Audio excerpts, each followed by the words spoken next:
Andhra Pradesh BC సంక్షేమ సంఘం రాష్ట్ర అధ్యక్షుని. ఈరోజు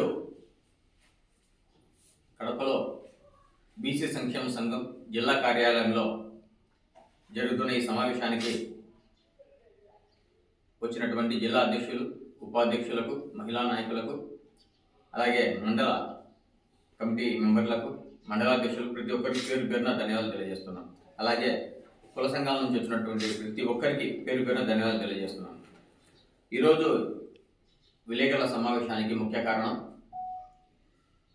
దేశవ్యాప్తంగా కుల గణన ప్రభుత్వం వెంటనే చేపట్టి బీసీలకు లెక్కలు తేల్చాలి.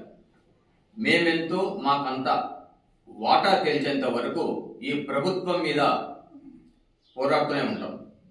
గతంలో కూడా వైఎస్ఆర్ కాంగ్రెస్ పార్టీ ఎలక్షన్లకు 2 నెలల ముందు స్టార్ట్ చేశారు, బీసీల కుల జనగణన స్టార్ట్ చేస్తున్నామని. కానీ అక్కడ కలెక్టర్ ఆఫీస్లో మీటింగ్ పెట్టుకునేదానికే టైం సరిపోయింది. తర్వాత ఎలక్షన్లు వచ్చాయి.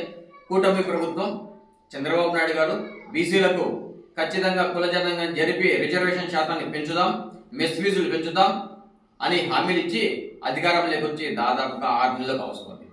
ఈ 6 నెలల్లో బీసీల గురించి ఒక్క మాట కూడా మాట్లాడిన పాపాన పోలేదు. బీసీలకు నామినేట్ పోస్టులలో కూడా న్యాయం చేయలేదు. అలాగే ఫీజు రీయింబర్స్మెంట్ కూడా స్టార్ట్ చేయలేదు. మరి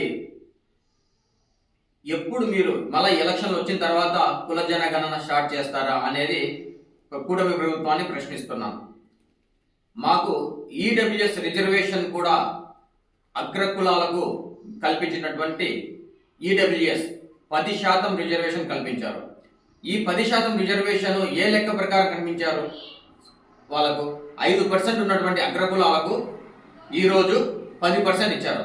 అగ్రకులాలు వెనకబడి ఉంటే 1% లేదా 1.5% వెనకబడి ఉంటారు. మరి వారి కోసం 10% రిజర్వేషన్ కేటాయించడం ఏమిటి?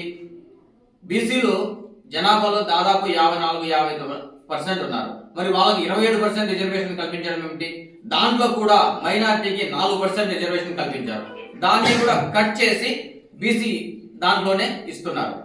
ఈ 27+4 కలిపి ఇవ్వండి. ఉద్యోగాల్లో రిజర్వేషన్ లేదు, ఉపాధిలో రిజర్వేషన్ లేదు, కులగణన లేదు.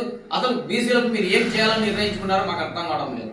ఎస్సీలకు లెక్కలున్నాయి, ఎస్టీలకు లెక్కలున్నాయి, చెట్లకు, పుట్లకు, రోడ్లకు, ప్రతి దానికి లెక్కలున్నాయి. కానీ బీసీలకు లెక్కలు లేవు.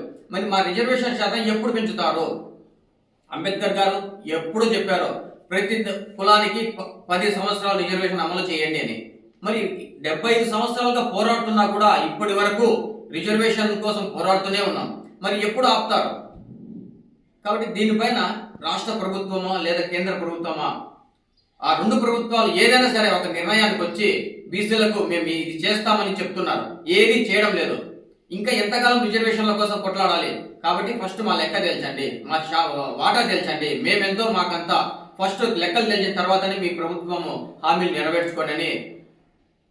దీనిపైన ఈ జనవరి 20 తేదీ 1వ నెల 2025న కలెక్టరేట్ కాడ మహాధర్నాకు వేలాదిగా బీసీలు, యువ నాయకులు టైం అయింది కదా